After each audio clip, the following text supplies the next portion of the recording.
rise is gone. This got taller than Is that wrong? Oh, That's good, that's good. No chocolate. Scratch on. Okay, cool. So, I'm Leo Brody. I'm really glad to be back here. glad to have you. Yeah, thank you. I feel like I need to make, it's not a confession really, but it's just like a reality check. I am just a little, not loopy, but I don't know, a little, because I had a hernia surgery last Friday, not 2 days ago, but a week before that. And I'm still in pain, so I generously was gifted with an Aleve just before I came up. So it's kind of like I'm a little pain-free. Maybe that's what it is. Combined with, yeah, right. Anyway, I have an interesting talk for you today. Don't I always have an interesting talk today? Okay. So, Well, first of all, how many fathers do we have in the room? Really? Okay, well, happy Father's Day. I'm one myself. 3, sort of. I'm not sure how you not know. You are, okay. I guess some people don't know. But anyway, yeah, that's a real gift to be a father. And to have a father. That whole relationship is pretty amazing. But that's not what my talk is about today. My talk today it's called No One Is Against You, and I'll explain what that means. Because you might go, oh yeah, sure, really? But, I want to start off with this cliche that's the idea, when life gives you lemons, what do you make? lemonade. Lemonade, yeah. See, everybody knows that cliche. And in some ways it's kind of goofy because you can't always make lemonade out of anything, or you can't always make the equivalent of lemonade out of whatever the situation is. But there is some truth to it, and we're kind of going to go beyond that, but let's just start with the lemonade idea. The first thing about it is that you have to acknowledge the fact that you don't want to eat lemons. I mean, the whole point of the thing is, what can you do? You can't just eat a lemon. I mean, some people do, but it's pretty sour is the problem. But you have 2 options when you're handed lemons. One is you could maybe try to put on a brave face and say, oh, okay, this is fine. This is good. God sent me these lemons for a reason, so I'm just going to sit here and eat this lemon. And that's not really great. That's just kind of a spiritual bypass or something like that. You're accepting something that isn't really your good. So we don't want to do that. But on the other hand, the other option that you have would be you could say, well, these are horrible. I can't eat these. I can't do anything with this. And you sort of throw them away. You're rejecting or denying or running away from or resisting. You're resisting the opportunity to do something with a lemon. So the whole point of the cliche is really that if you reframe the lemon and you say, well, what can I do with this that would be a tasty treat? Well, it takes a little sugar, or honey or something, but the point is that you can make something really good out of something that would otherwise be sour and not pleasant. And again, not every situation lends itself to that kind of an approach, but the point is that you're making a shift of your mind and not saying, you're not either saying, I can't do anything with this, and you're not trying to pretend that it's good by itself. You're making a shift in your mind and say, okay, there may be something here beyond the obvious. And isn't that what all creativity is about? All ingenuity is like somebody going, this doesn't seem like a good situation, but many times in permaculture they say the solution is the problem is the solution. So very often the problem itself gives you the solution to what you need. And then again with life, this is like how a pessimist sort of rationalizes optimism a little bit. Sometimes we go back and forth, right? Sometimes if we feel grumpy, we say, why is everything like this? But I had an experience where life it seemed like something really bad happened, but it turned out to be really good. I'm sure you've all had that kind of experience. I was working at Microsoft as first a contractor and then a full-time employee, and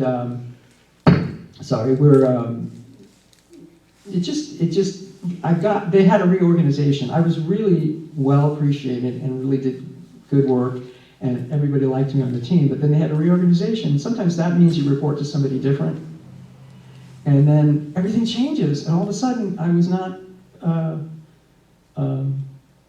considered to be a team player anymore. Everything that I was doing before that was liked and appreciated previously was all of a sudden like, oh, that you're not a team player.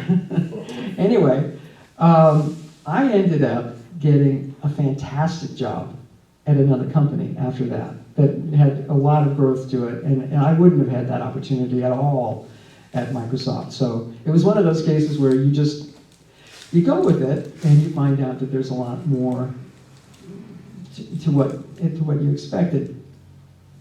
But this idea of reframing is important in our relationships. So one of my daughters, and this comes into being a father here, one of my daughters is just completely, or she goes through periods anyway where she's completely obsessed with her video games. Right? So she sits in her room all day and comes out to eat, and then we're all at the table, and all of a sudden she's gone. It's like, where'd she go? She went back to her room to get back on the game. And it seems to her parents, me and her mother, that may not be unhealthy, and it's like something we don't want her to do, just spend her whole life doing that. Because it seems antisocial.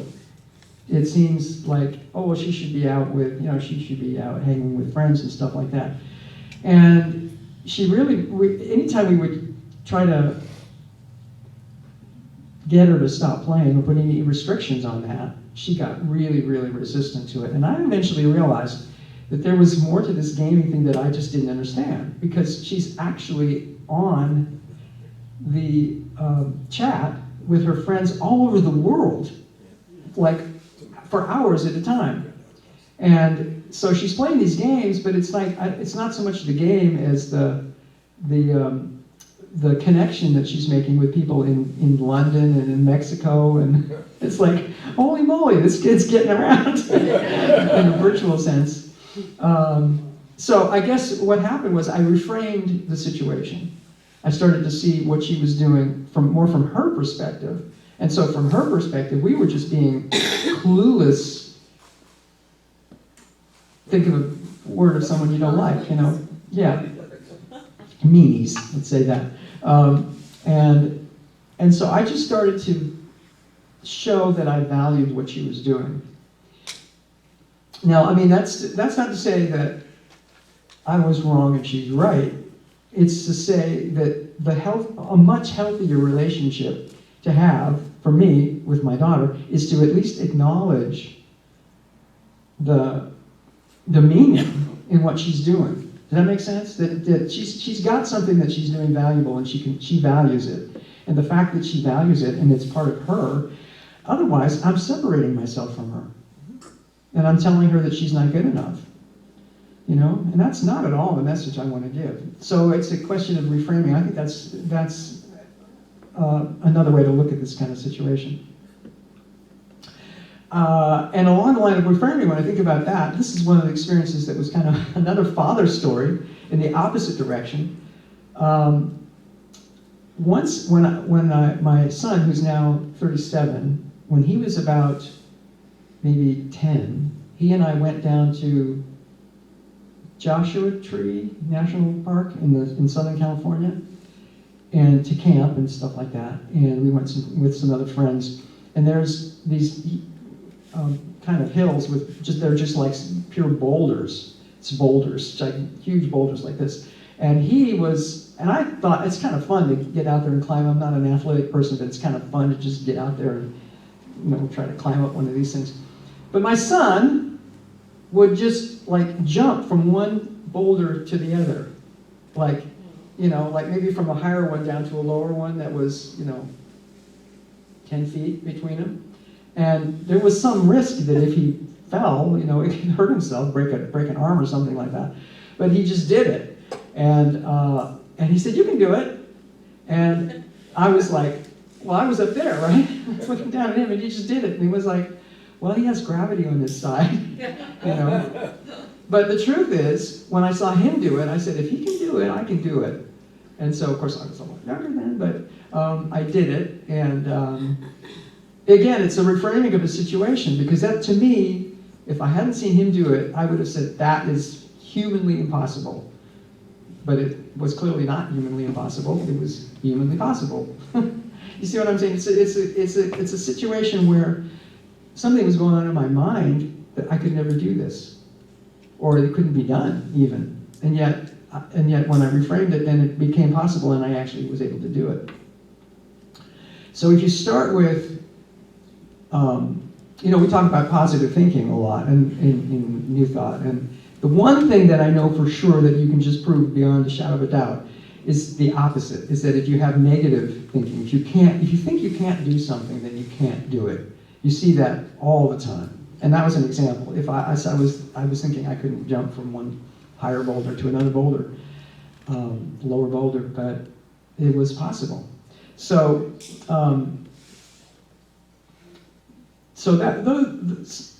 what I want to get into a little more deeply is the cases where you get lemons, but there isn't the equivalent, the metaphorical equivalent of lemonade, then you can do it. In other words, it's just a bad situation. It's not a situation that anyone would want. And that happens, right? It's not a situation that you can say there's a bright side to it. But the point of this talk is no one is against you, which means that the universe is not against you. And so this is where you're taking it into a spiritual level. It's not just a matter of a good recipe with honey and sugar or something like that. So there's a saying. Do you hear this saying in your church? The universe is in a conspiracy for my good. The universe is in a conspiracy for my good. I love that. Because again, it's like, well, I like that idea, but how come all these bad things happen to me if the universe is in a conspiracy for my good? So I'm going to share with you, my own theory about life. I get to do that because I have the mic for a while. Now, this is not like New Thought signed off on dogma. It's not anything that the Fillmore said. It's not anything that Ernest Holmes and Science of Mind said.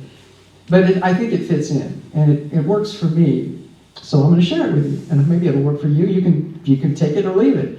But I believe that we are spiritual beings in a human form, right? So we're not really, by fundamental nature, human. We're having a human experience. The fundamental truth of who we are is that we're consciousness. And there's only one consciousness, which means that we're all the same consciousness. But we're playing as if we're different people here. We're playing as if we're separate people. Why would we do that? If we're conscious beings, why would we choose to take form and pretend to be separate people? Why would God do that to us? Why would God put us into these situations where we have all these conflicts all the time? Well, actually, I think God is us. God is the cumulative whole of all consciousness. And so when I say God did it, I mean we did it. We choose to come here. This is my belief, that we choose to suit up in human form. Why do we do that? Well, because it's like a simulator where pilots learn to fly the planes and they can crash the plane and not die. Except you can play a video game where you crash a car and you die, but you can die like 5 times. You can die forever. I mean, you keep dying, then you go play a different game when you get tired of dying in that game. I think that's really what we've got here. We've got a situation where we come here in form and we're playing a kind of game, not just for fun though, but it's for our spiritual growth. The purpose of our taking form in human life is to grow spiritually. And we do that not just by always having great things happen to us, but by having things that we have to, well, conflicts, things that we have to work through, things that we have to find our way to love through. So I think the whole point is love, learning to love, and being in situations where we need to love. I don't know, and I don't think this is the only game either. This is just, again, my wild extrapolation. If we were having a beer some evening and just philosophizing, I don't think, personally, well, first of all, I don't think that we only get to come here once. It seems like such a waste. I don't want to always be this guy, you know? I mean, this is just one million version of all the infinite possibilities. And I also don't think that this is necessarily the only place people can come, that souls can come, right? I'm sure there's all kinds of different universes where there are different lessons. And so that's just kind of my premise, and it explains a lot of this, what I'm talking about. When we say the universe is in a conspiracy for my good, that's the premise of it, that I'm here to grow spiritually. Therefore, whatever happens to me, whether I think in my mind it's a good thing or a bad thing, it's actually pointless unless I have a chance to learn to love more and become more my divine, magnificent self, which we all are. And by doing that, we all evolve. We collectively evolve in the same way that biological life evolves in its way. Our consciousness evolves in that way, by learning to love. So, that's why we get, well, I had thought of the analogy of football, for example. Like, okay, this is a game, right? And the game is not about, well, we think about the goal of the game is to get your ball and run down the field and cross the goal line. But if it was just about running over a goal line with a ball, then you wouldn't have two teams that were fighting each other. Everybody would just get out there and the ball and run over the goal line. And there wouldn't be any skill involved particularly, and there wouldn't be any development, there wouldn't be any need for training, that kind of thing. But we're here and we have opposition, but that's on purpose. That's what makes it the game. That's what makes the game work. So it's kind of a strange analogy, but if you can think of, I'm asking you to think of like a reframed situation where you have something really bad happens, or it's not a good thing. It's not something that you can just turn around and add sugar to make it into something palatable. But I'm suggesting that it might actually be, no matter how bad it seems in this world, that it's here for your spiritual growth. So on a higher level, you're going to get something out of that. So that's what we're looking into, and this is not easy. It's a real challenge because I'm going through a lot of stuff right now, and it's hard for me with all these things I'm going through to go, oh, this is, what is it? It isn't obvious, but I think that's the work, and so I'm inviting us all to kind of consider how we can look at that. I forgot to start my timer, so I have no idea where I am with time. You're fine. Oh yeah, I know, but how much time do I have? I was supposed to. We're good. So when we get back to that statement about life is a conspiracy for our good, I think that's because that's the game we're playing. And it's on a spiritual level, that's true. So this talk, I read this book recently, and it's called The Eye of the Storm.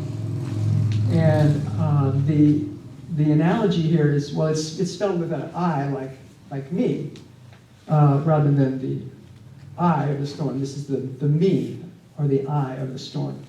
And his idea is, in this book, it's called, the subtitle is Embracing Conflict and Creating Peace. So the idea is that when we experience conflict, it's like turmoil, and it's like the outer edge of the hurricane. And people die, and it's two forces opposing each other that create these hurricanes. I'm not a meteorologist, but that's what I understand. And if you stay on the outside where that conflict is, you can be battered and torn. But the invitation is to move to your center. And in the hurricane, the center of the storm is actually a place of balance, where those forces are balanced, and so it's calm. And so in human nature, we tend to be afraid to turn within. It's scary, let me put it that way. It's easier somehow to stay in conflict. It's easier, for example, if something's opposing me, to feel I'm just going to resist that, or I'm going to fight back, or I'm going to run away, or something like that. But the idea of this book and this title is that if we can turn within and we can brave our way through to examine what's really going on, what's going on within ourselves, in our center, then we can become one in the center of the spirit. And in many cases, then we can be at peace. And it brings healing not only to ourselves, but to the others involved. We can't necessarily change the storm, though, but we can bring peace to ourselves. And we can usually evolve spiritually, which again, as I think, is the point. So this is, I'm just going to read a little quote from the book here at the early pages. It says, "No one is against you. You may not believe it now. You may have a lifetime of evidence to the contrary. But until you realize that the entire universe is for you, you may never experience your wholeness and true worth." So I think that's an idea that's worth examining. So the question is, what if every time there's a conflict in your situation, a conflict in your life, anytime there's a conflict in your life, and it could be an enemy, like a person that seems to be opposing you in some way, it could be an illness, it could be a job situation, a romantic situation, whatever it is, all these situations that we consider to be an enemy, what if all of those are just calling you to a greater sense of who you are? An opportunity to discover, well, what's mine in this? And this is not to say that if you have a bad situation, this is not to say that, oh, what did you do in your consciousness that made that happen? That's a blaming, fake way of being spiritual. What did I do to create this thing? Well, what you did was you decided to come here to grow spiritually. So good on you for taking on a challenge. I wrote a book about marriage, actually, a few years ago, where his main point about marriage was, nobody's good at this. The fact that you're in a marriage and you're trying to make it work is good on you. And you should be proud of that. You should both be proud of that, because it's not easy to merge your life with somebody, and it reveals all those things that you want to work on. All the conflicts that come up in a marriage are things you want to let go of. There are things in you that want to let go of. So the marriage is just two people. You know what I mean? It ties in with this, I think, really well. So it gives us an opportunity to grow. Now, this is a quote that in the book, he has this quote, but he's quoting somebody else. But I thought this was really cool, so I'm going to read this to you.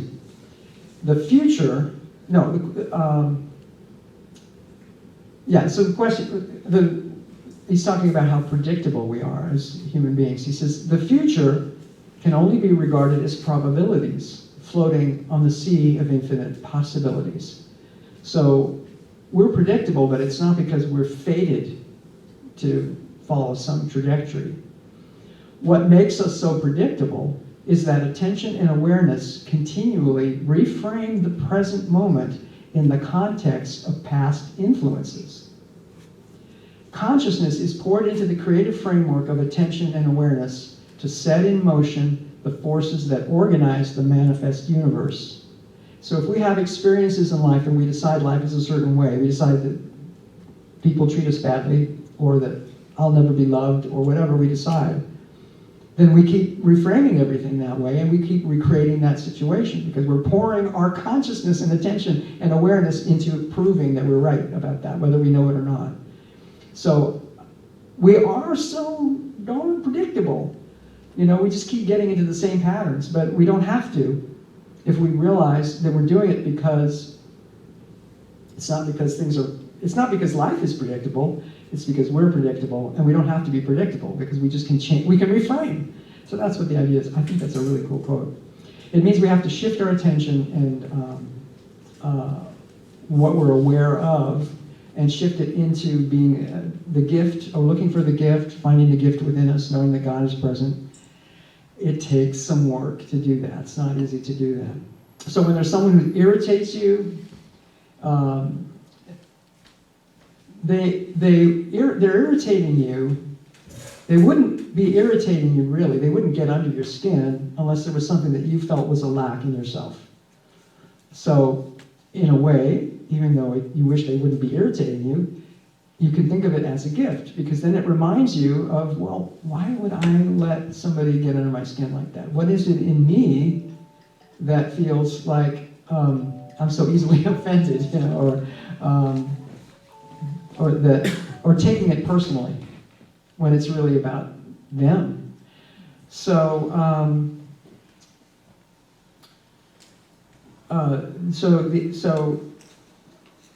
so a situation that I'm having right now that I'm still working on, and this is a real kind of trivial example, but I have the situation that's really annoying me right now is that I have set up a home recording studio over the years, and I've recorded my albums there, and in the last year or so I've really wanted to get other people in there to record so that I could just share it. I mean, it's like a lot of good stuff, and I've spent a lot of time learning how to do it.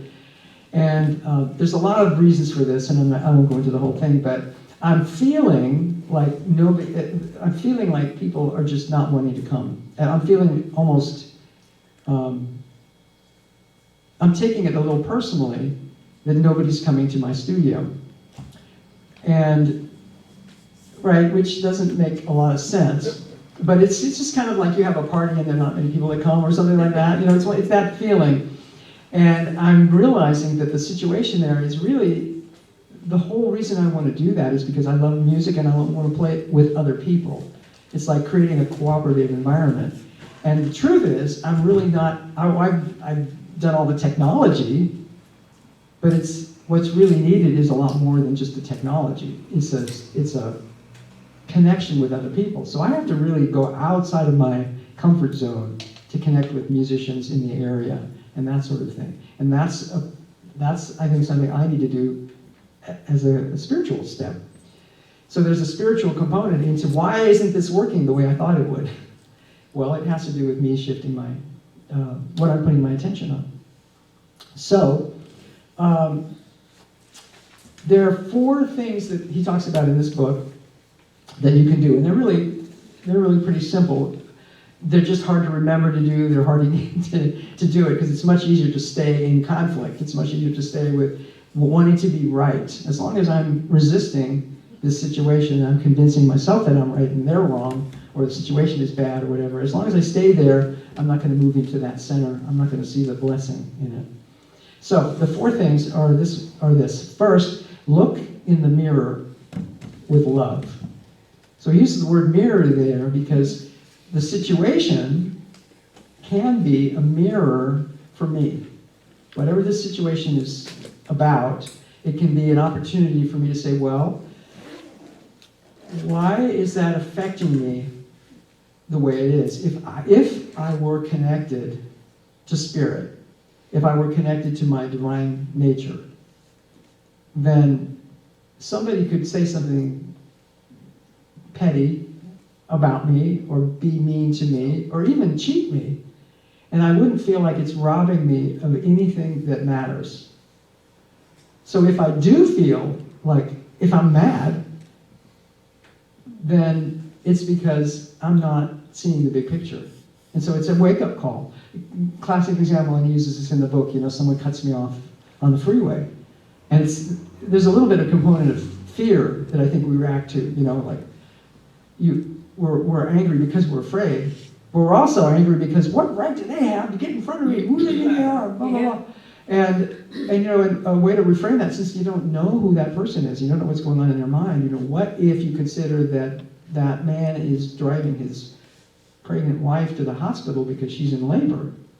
You know, it's like if I knew that, then I would say, of course, please go ahead. You know, I wouldn't be all upset. So the point is just, I can decide how I react, and I wouldn't be in conflict unless I thought that that they were taking something from me that I was lacking. And if I don't believe in lack, I don't believe there's any part of me that isn't whole, then I wouldn't be reacting that way. And therefore, it's an opportunity for me to see, oh gosh, I'm bleeding.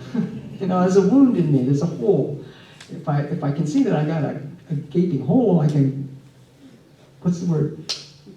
Stem the I didn't mean to get graphic, but you know what I'm saying. It's like, if you don't know that you're bleeding, you can't stop the wound. If you do know it, you do recognize it, it's an opportunity to heal yourself. I didn't expect to make that analogy, but that's the idea. So there you go. The mirror in the situation is good for me. It's not against me. It's for me. The second thing you can do is make it mean that it's good. This is the same idea as reframing. So you give the situation meaning that you don't originally see that it has. So we are meaning-making machines. We tend to do that just psychologically. Whatever is going on, we tend to extrapolate what's happening. We think of motives. We do this all the time. Oh, I'll bet what they're really doing. Well, I bet what they really were doing is this. In fact, I don't know if I should tell a story, but when I came in, Mark was dealing with the fact that somebody had been in here, like Goldilocks, and used the video system when we weren't here.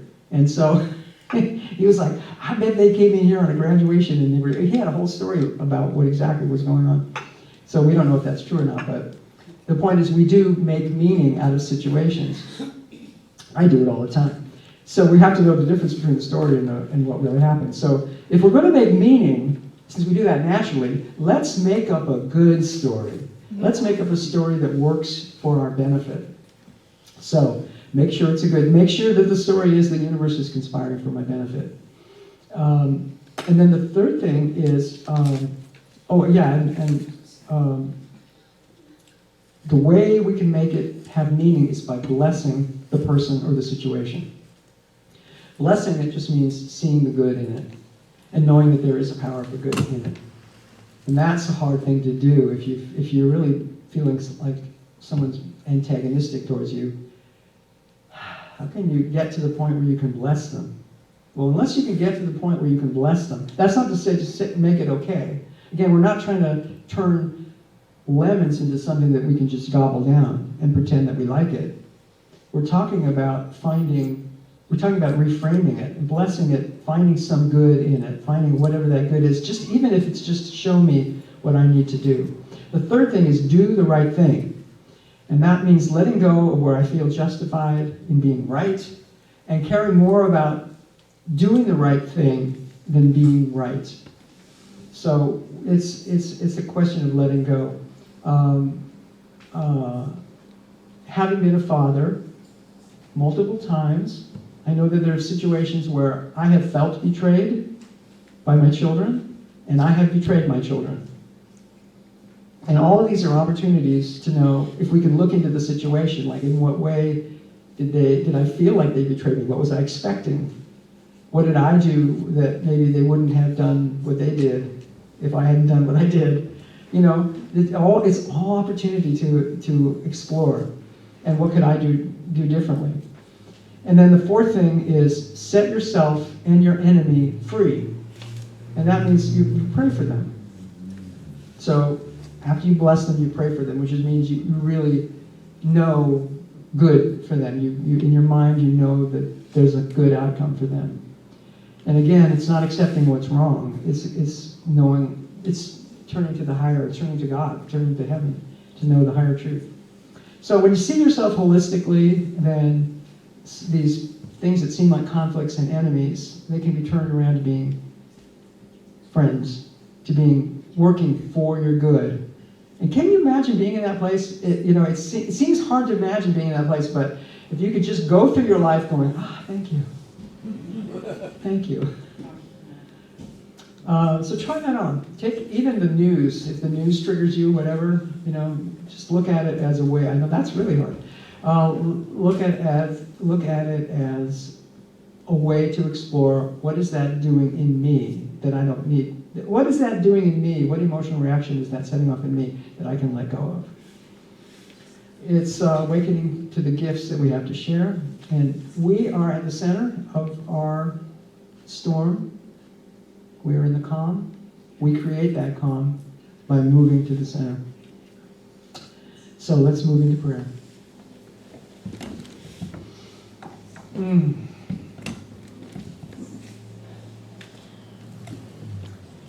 On Father's Day, I am grateful to the one we sometimes call the Father, sometimes call the Mother. It represents all these things, that source, that one Spirit, that wholeness, that unity of consciousness. That is the one truth that not only unites us, but that is us. All good comes from that one source. And there is nothing but the good in that source. Anything that's not that source, anything that doesn't seem to be good, is only not good in our projection and our interpretation. And it's an opportunity for us to be solid in our faith, to know that we are divine beings. We know that we can use that situation to grow and to love. Because, as the Beatles said, all there is love. And that means there's nothing that can be against us. And there's no way that I can be, when I'm being myself, that's other than loving. I am fundamentally love. You are fundamentally love. Love is the high truth of all it is. I accept that. I'm grateful for this truth. I'm grateful for this knowing. I'm grateful to be able to walk out into the world with these reminders, being able to let go of the immediate knee-jerk reaction that I'm being attacked, to let go of the sense that I need to prove myself right, just to let go, not resist, but to see the good. And so it is. Amen. Amen.